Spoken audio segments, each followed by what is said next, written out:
हो गई होगी ट्रम्प साहब की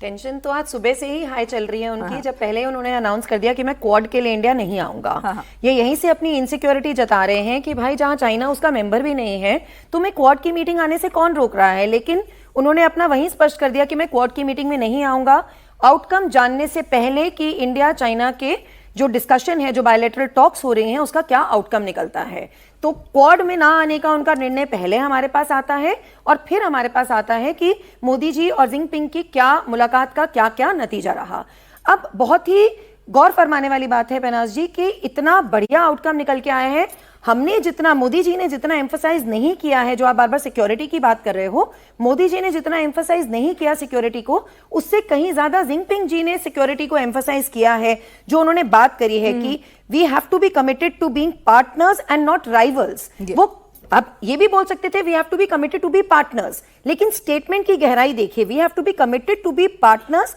and not rivals, to provide opportunities rather than threats to each other. क्योंकि वो भी जानते हैं कि भारत एक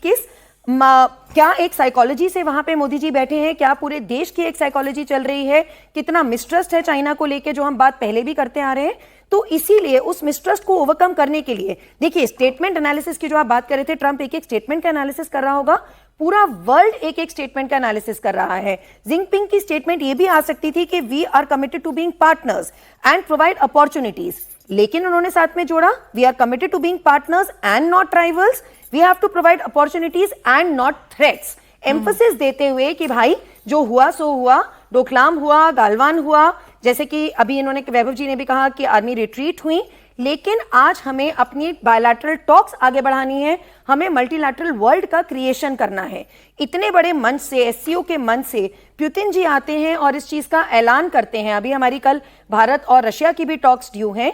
पुतिन जी पहले ही आके ऐलान करते हैं कि now is the time for a new world order, जहां सारे देश इक्वालिटी पे चलेंगे। फिर उसके बाद चाइना से स्टेटमेंट आती है कि it is the right choice for the two countries to be friends. Underline message बार बार उनका यह आ रहा है कि हमें फ्रेंडशिप करके आगे बढ़ना है, हमें अमेरिका को यह जवाब देना है कि भाई, ये भी कहा सम्मान और साझा हित, बिल्कुल सम्मान से कॉम्प्रोमाइज नहीं होने वाला, सम्मान से कॉम्प्रोमाइज नहीं होगा। और मोदी जी ने जो अपनी स्टेटमेंट दी, वो कहते हैं कि ये 280 करोड़ विश्व की जनता का सवाल है, जनहित का सवाल है, क्योंकि हम हमेशा वासुदेव कुटुंबकम के देश रहे हैं। तो वही चीज मोदी जी भी आज आगे बोल रहे हैं कि हमें पूरे 280 करोड़ विश्व की जनता आज चाइना और इंडिया में बैठी है, तो हमें शांति और स्थिरता चाहिए, हमको सीमा विवाद को भी खत्म करना है। तो यही अंडरलाइन मैसेज था दोनों कंट्रीज के टॉप लीडर्स आपने सीमा विवाद की बात की है, और चीन के साथ हमेशा जो उसकी विस्तारवादी नीति रही है ना, कि चाहे किसी को उधार देके विस्तार करे